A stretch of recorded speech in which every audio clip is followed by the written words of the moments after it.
네, 여러분 안녕하세요. 교사의 교육 세 번째 시간이고 지난주에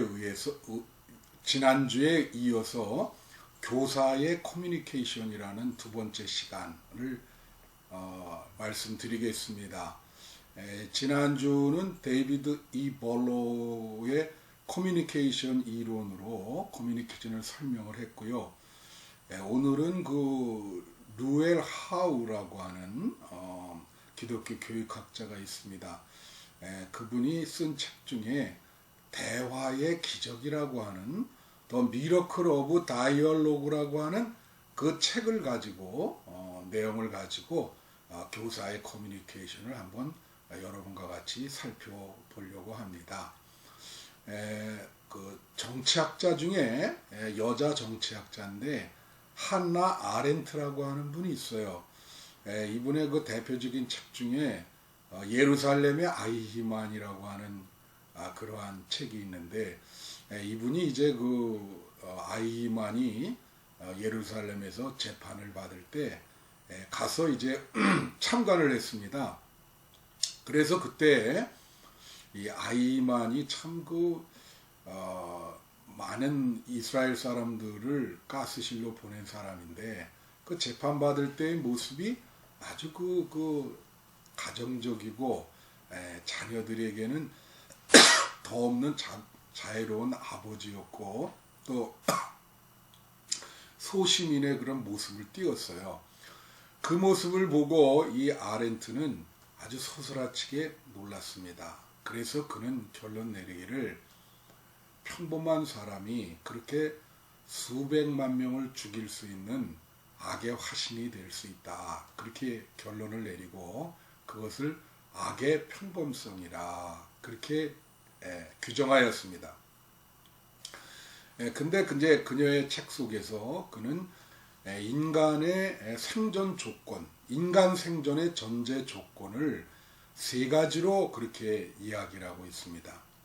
그 말은 인간이 이 땅에서 살아가려면 세 가지 전제 조건이 이루어져야 되는데요. 그 첫 번째가 노동입니다. 인간은 이 땅에 살기 위해서는 노동을 해야 생존을 위해서 그것은 정신적인 노동도 될 수 있고 육체적인 노동도 될 수 있습니다. 노동을 해야 생존할 수 있다고 하는 것이죠. 그 다음에 두 번째로 한나 아렌트가 얘기한 것이 뭐냐면 인간은 자기가 이 땅에 살면서 어떤 인생의 의미를 느끼기 위해서 뭔가 작업을 해야 된다는 거예요.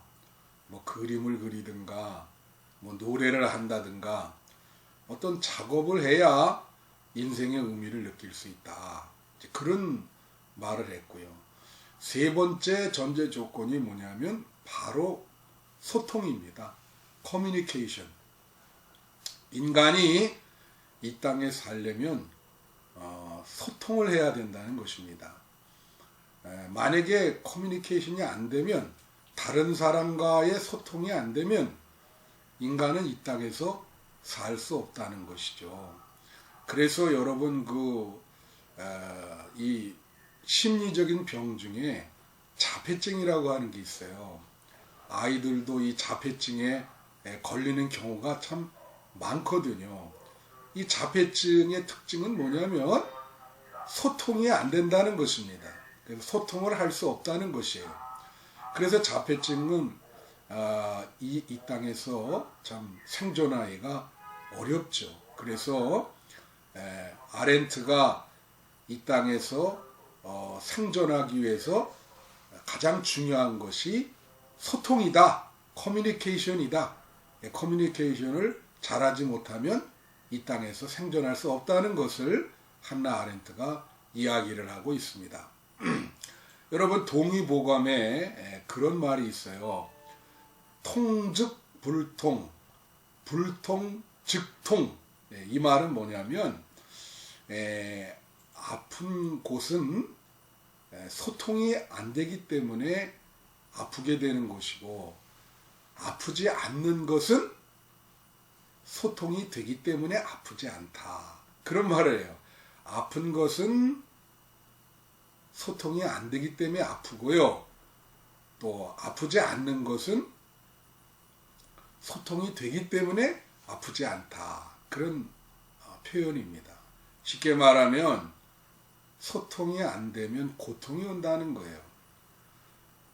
가정이든 개인이든 어떤 조직체든 소통이 원활하게 안 되면 고통이 옵니다. 그래서 이 소통이 중요하다고 하는 것이죠.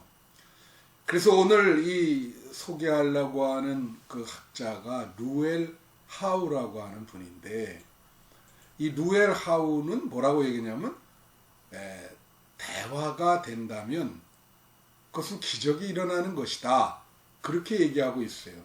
루엘 하우가 대화의 기적 중에서 얘기하는 것이 몇 가지가 있는데, 대화가 된다면 그것은 기적이 일어나는 것이다. 그렇게 이야기를 하고 있습니다. 그만큼 남과 소통이 되고 대화가 안 되는 것이 어렵다는 거예요. 여러분, 우리가 대화 안 되는 사람 많죠? 또 상대방이 나에 대해서 저 사람 참 대화가 안 된다. 그렇게 이야기할 수 있습니다. 그리고 사람들끼리 대화할 때 얼마나 서로 공감하고 이해가 되는지, 만일 내가 대화하는 상대와 진짜 대화가 되고 서로 공감을 일으킨다면 루엘 하우는 기적이 일어나는 것이다. 그렇게 이야기를 하고 있습니다.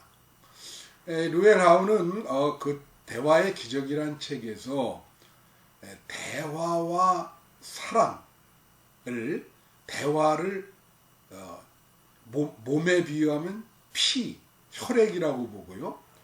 사랑을 몸이라고 이렇게 비교할 수 있다. 그렇게 이야기를 합니다.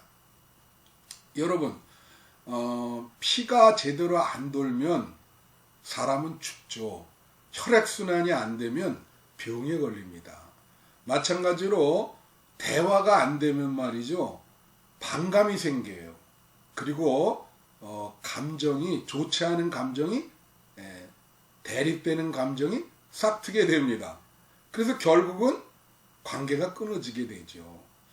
근데 대화가 되면 그러면 상대방을 이해하게 되고, 그리고 사랑이 이루어지게 됩니다. 그게 바로 대화가 되면 죽었던 관계를 소생시키고, 대화라고 하는 것은 사람을 살리는 능력이 있다. 루엘 하우는 그렇게 얘기해요. 대화는 사람을 살리는 능력이 있다.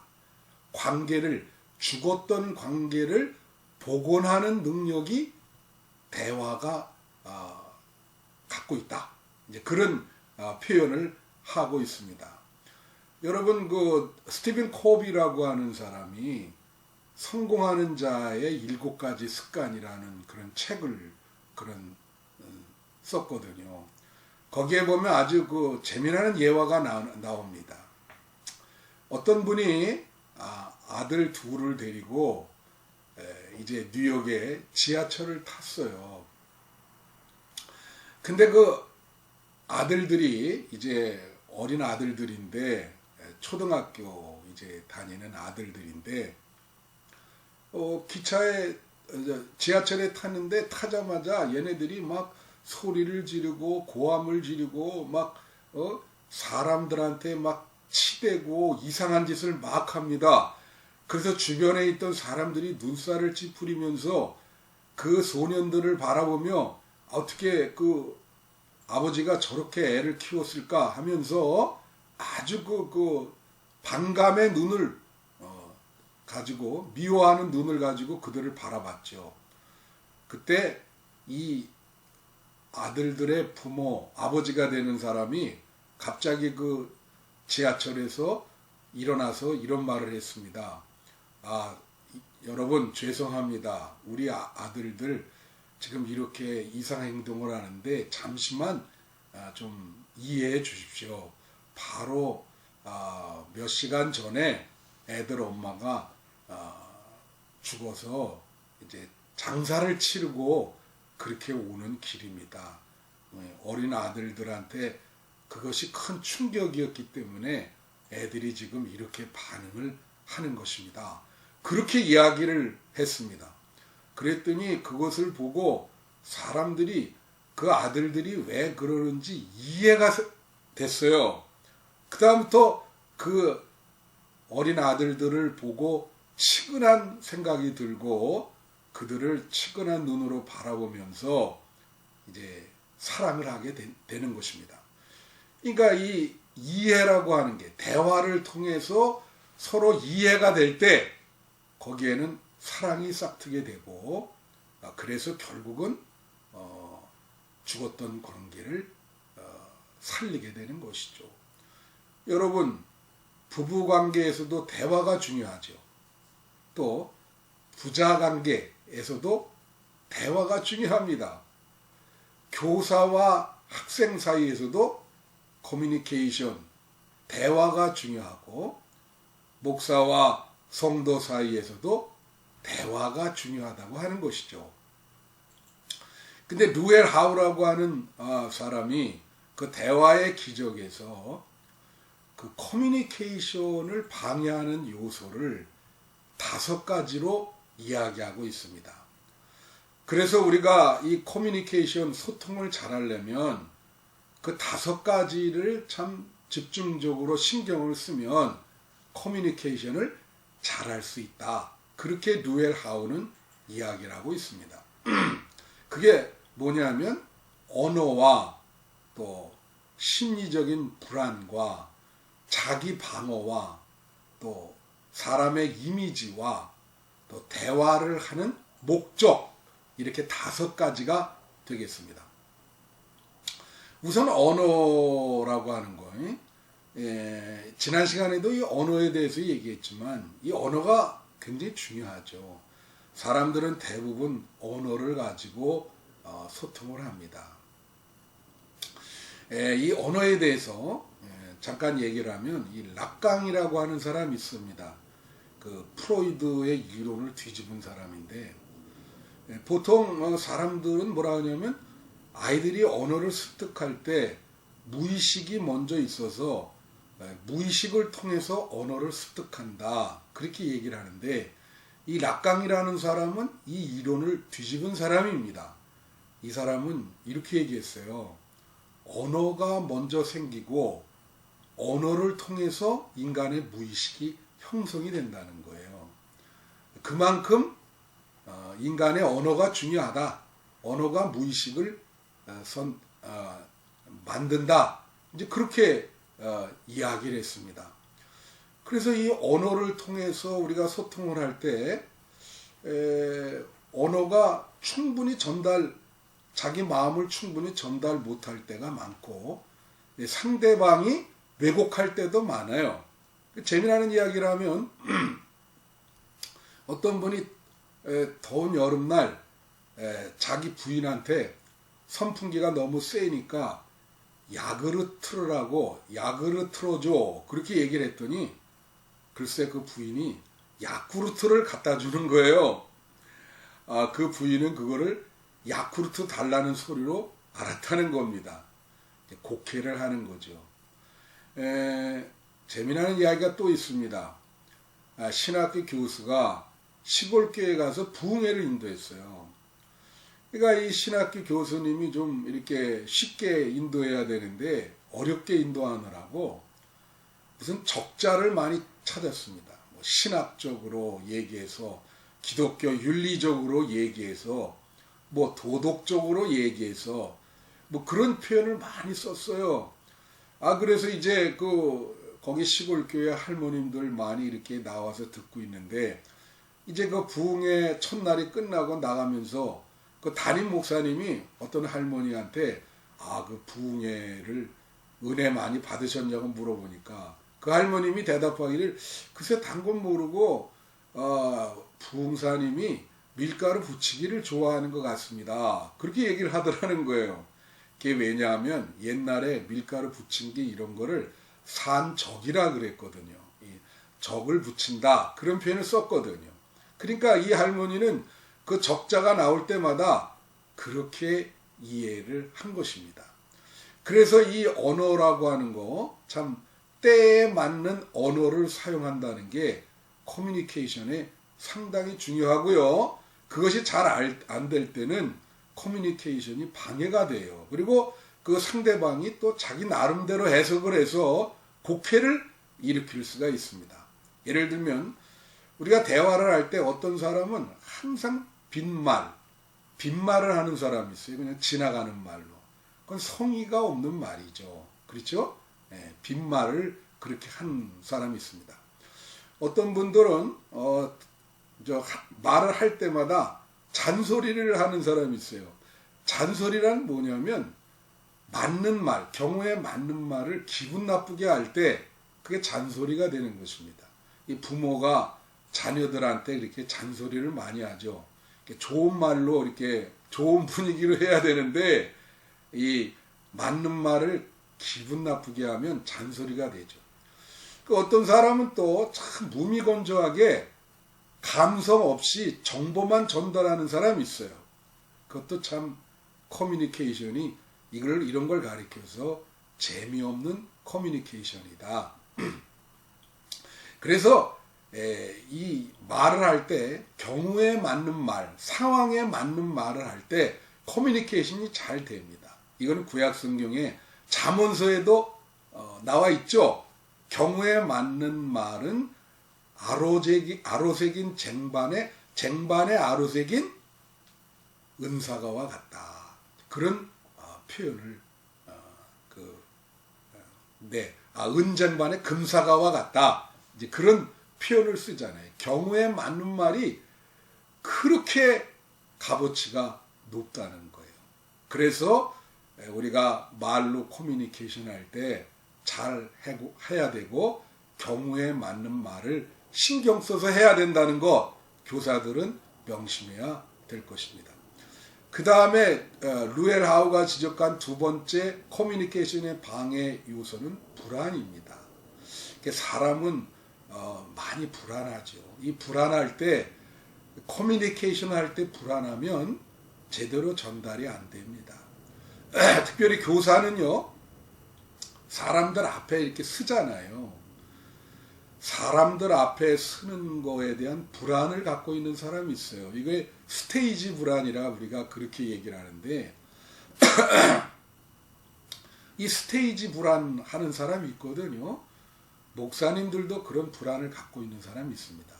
교사들도 마찬가지죠. 그래서 어떤 학원 같은 데는 남 앞에서 이렇게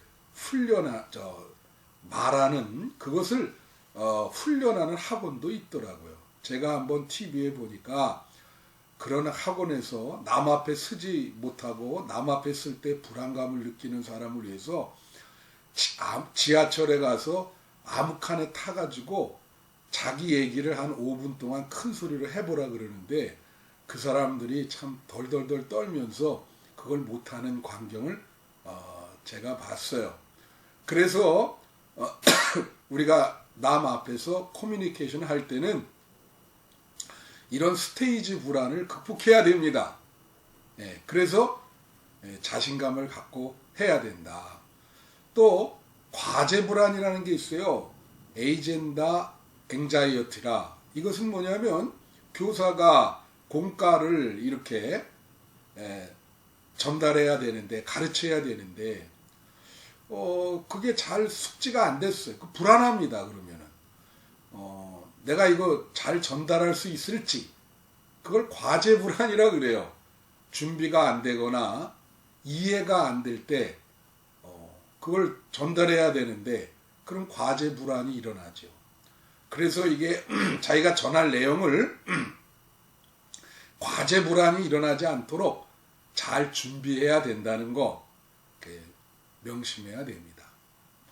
그 다음에 이제 자기 방어입니다. 교사가 학생들에게 뭘 전달할 때 또 개인과 개인이 전달할 때 자기 방어를 하는 분이 있어요. 셀프 디펜스. 그러니까 대화라고 하는 거는 숨기는 거 없이 정직하게 해야 되거든요. 그래야 대화가 이루어지거든요. 근데 교사를 한번 생각해 보면 나타나는 부분과 숨기려고 하는 부분이 있어요. 예. 그러니까 이제 거기에서 자기 방어가 발생이 됩니다. 이런 부분은 파커 팔머라고 하는 사람이 쓴 Courage to Teach라는 게 있습니다. 가르쳐야 될, 가르치는 용기. 그 책에서 이 팔머라고 하는 사람이 잘 언급하고 있는데, 그거는 이제 얼마 후에 제가 한번 그 책을 다루도록 하겠습니다. 그러니까 교사가 말해요. 여러 가지 그 학생들에게 이렇게 노출됐을 때 자기가 가르치려는 그 주제와 자기의 삶이 멀어질 때가 있어요. 그럼 그걸 숨겨야 됩니다. 그럴 때 이제 자기 방어가 생기죠.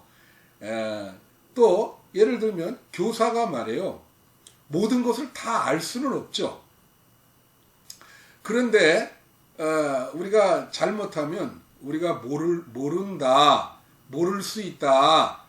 자기가 모를 때 이걸 과감히 학생들한테 얘기를 할 수 있는 용기가 있어야 되는데, 자기가 몰라도 안다.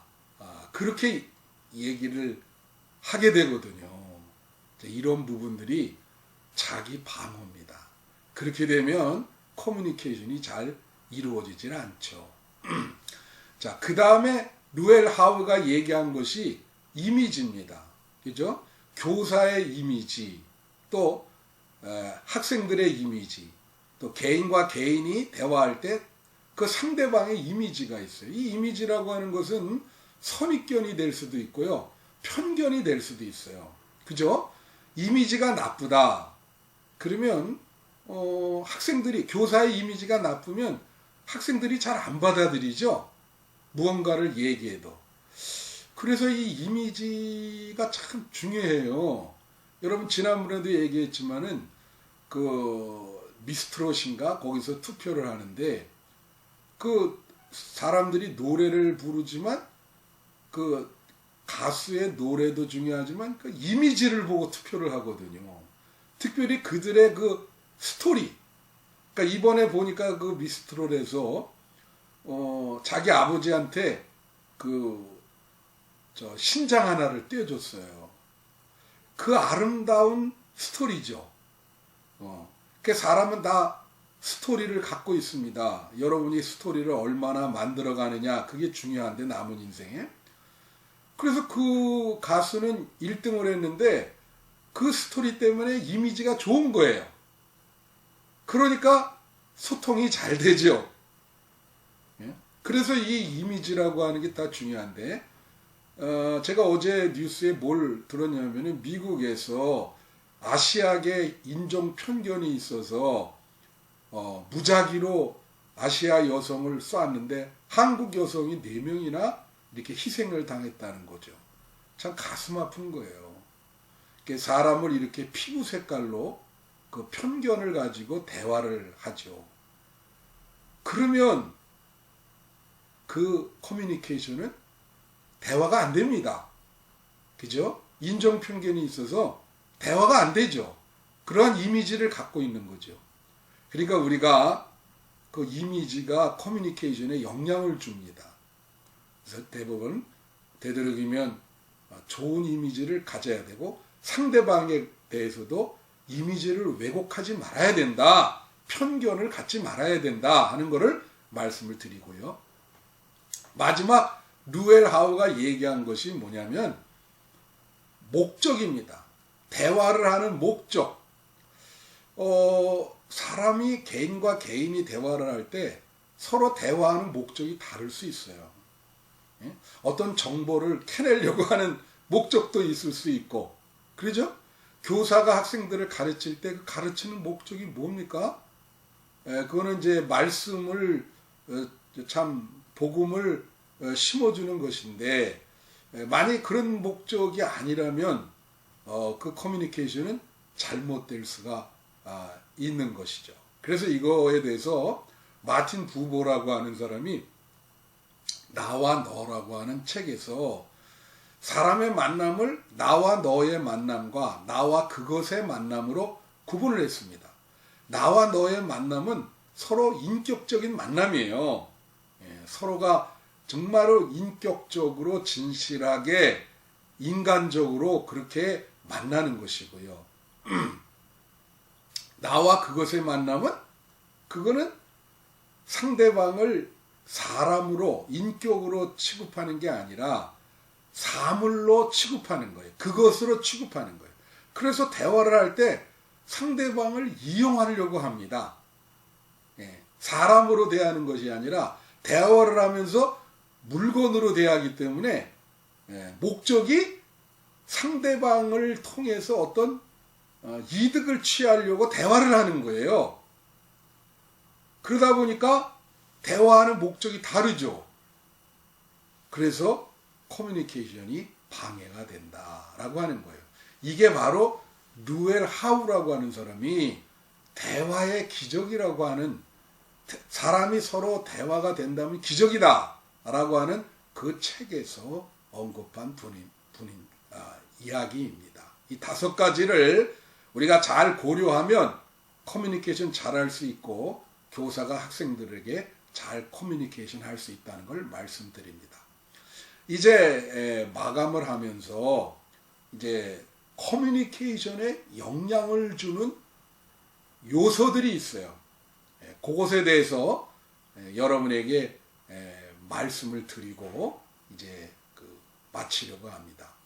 그 커뮤니케이션에 영향을 주는 요소가 한 4-5가지 되는데요. 그 기독교인의 커뮤니케이션에 영향을 주는 첫 번째 요소가 성령입니다. 성령의 역사. 그래서 기독교인들이 서로 대화가 안 되면, 또 안 믿는 사람과도 대화가 안 되면 성령께 대화가 되게 해달라고 기도해야 돼요. 이거는 성서적인 근거를 갖고 있습니다. 예를 들면 창세기 11장에 보면은 바벨탑 이야기가 나와요. 그게 성서적으로 언어가 왜 생겼는지를 설명하고 있습니다. 그래서 여러분 그 바벨탑 사건에 보면 그 인간이 하나님처럼 되려고 교만해서 탑을 쌓습니다. 그러니까 하나님이 위에서 보니까 얘네들이 하나님처럼 되려고 탑을 쌓아요. 그래서 생각을 해보니까 얘네들이 같은 말을 해서 이렇구나. 그래서 하나님께서 서로 커뮤니케이션과 소통이 안 되도록 언어를 흩어버리죠. 그 민족이 서로 언어가 다르게 되도록, 그래서 서로 대화가 안 되도록 그렇게 해서 언어가 탄생이 돼요. 그게 성서의 근거가 됩니다. 옛날에는 한 마음으로 서로 통했는데 이렇게 하나님이 흩으시고 언어를 생기게 함으로써 사람들마다 대화가 안 되는 거예요. 그런데 이거에 대한 회복이 어떻게 일어나냐? 사도행전 2장에 보면요, 놀라운 사건이 벌어집니다. 그때 마가의 다락방 오순절에 성령이 임할 때 여러 나라 여러 종족이 와가지고 그 성령을 받았거든요. 근데 거기에 보면 무슨 말이 있냐면 그 성령을 받고 나서 그들이 자기네 나라 말로 이야기를 하는데 그 사람들이 그 언어를 모르지만 그 자기네 나라 말로 서로 이야기할 때 그걸 다 알아들었어요. 놀라운 기적 사건이죠. 커뮤니케이션이, 소통이 일어나는 그런 큰 사건이죠. 그래서 성령의 역사로 단절된 소통이 이렇게 뚫려지고 소통이 원활하게 되는 것입니다. 이건 비단 같은 언어를 사용을 하더라도 대화가 안 되지 않습니까? 그럴 때 성령의 역사를 하면 그 대화가 된다. 그래서 대화가 안 돼서 서로 싸우는 분들이 있다면 성령께 기도하면 그러면 서로 대화가 되고 소통이 될 것입니다. 또 하나 그 해결돼야 될 요소가 있는데 그게 뭐냐면 동질성과 이질성이라는 말이에요. 동질성은 호모제니티라 그러고 이질성은 헤테로제니티라 그렇게 얘기합니다. 그 사람이 말이에요. 어떤 사람이 대화가 잘 돼요? 같은 생각, 비슷한 이념 그런 거 가진 사람들이 서로 대화를 잘하죠. 그걸 동질성이라 그래요. 그래서 사람들은요 이질적인 것과는 대화를 안 하려고 그래요. 이질적인 요소는 잘 안 받아들입니다. 그래서 교사가 그 학생들과 대화하실 때 그 학생들의 그 문화와 친숙하셔야 돼. 동질적인 공통점이 있어야 돼. 어떤 교회 교육 목사님을 제가 이민교회 할 때 보니까 그분이 나이가 거의 한 40이 가까운데 머리를 노랗게 물들이시더라고요. 왜 그러죠? 학생들과 동질적인 모습을 보이면서 커뮤니케이션을 잘 하려고 그렇게 하는 것이죠. 근데 여러분 여기 동질성에서도 위험한 요소가 있습니다. 동질성이 이제 공통 분모인데 이제 같은 생각, 같은 이념, 이제 같은 믿음을 이제 갖고 있는 사람을 우리가 동질성이라 그러죠. 같은 문화. 근데 너무 똑같으면요. 만약에 개혁 커뮤니케이션이라고 우리가 그러는데 복음으로 상대방을 개혁시키려고 그럴 때 너무 똑같으면 개혁이 안 됩니다. 그래서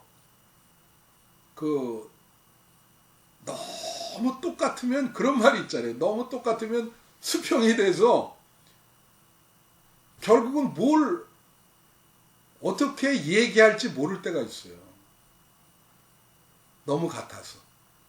그래서 다른 부분을 남겨둬야 돼요. 헤테로제니티.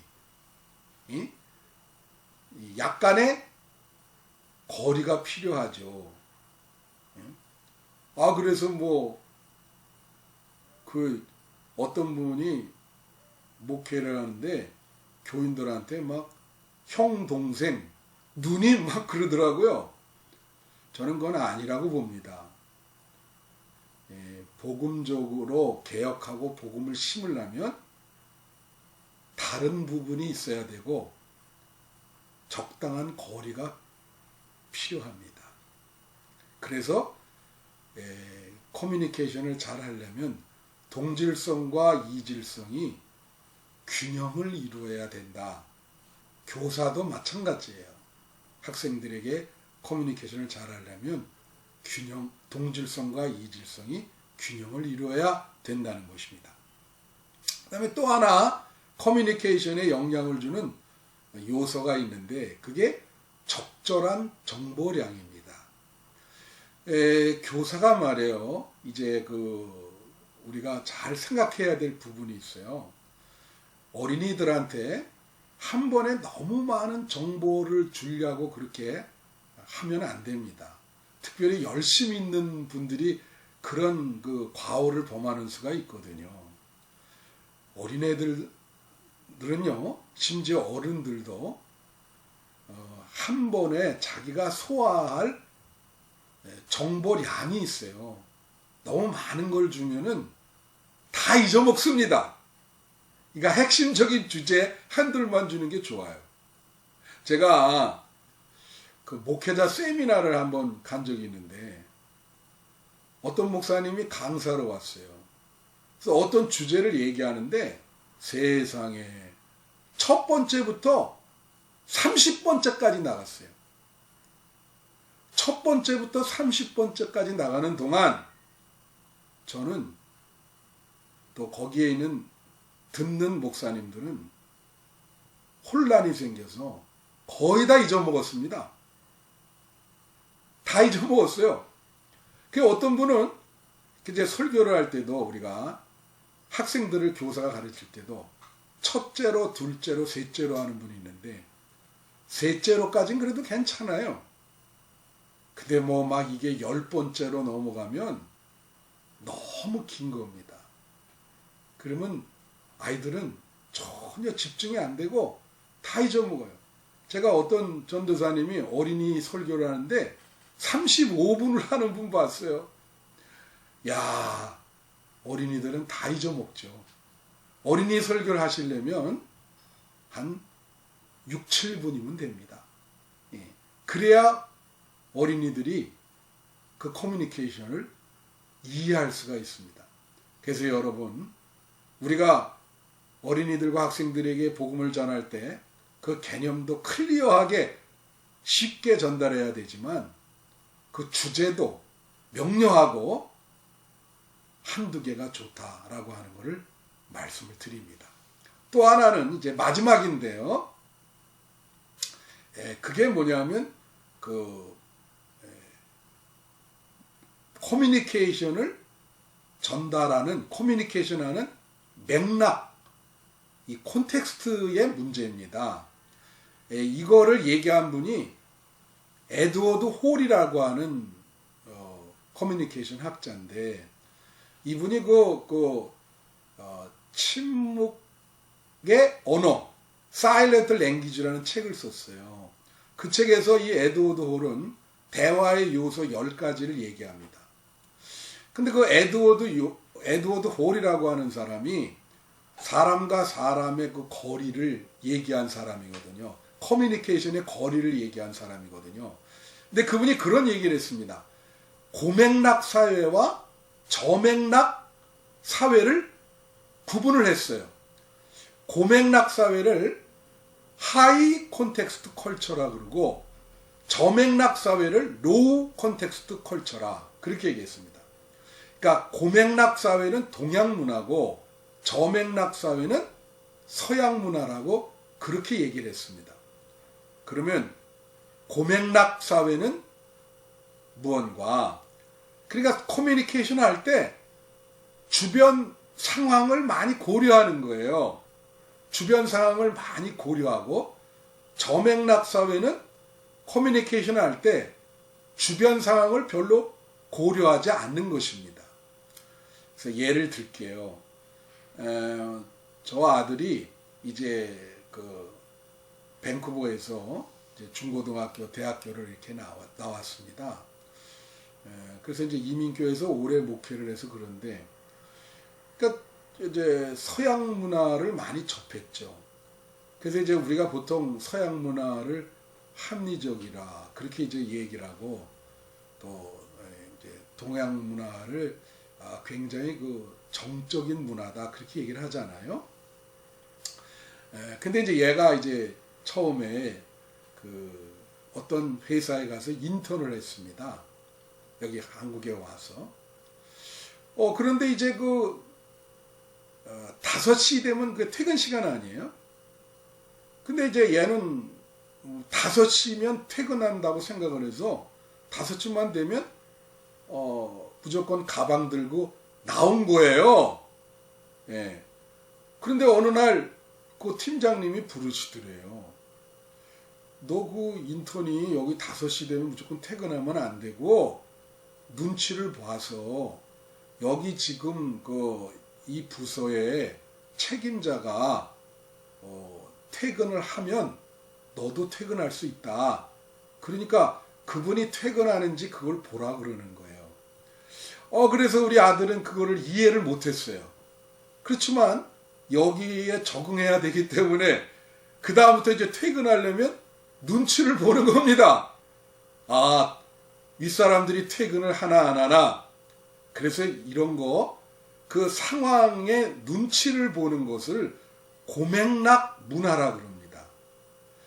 고맥락 소사이어티인데 이런 문화는 커뮤니케이션 하기가 어려워요.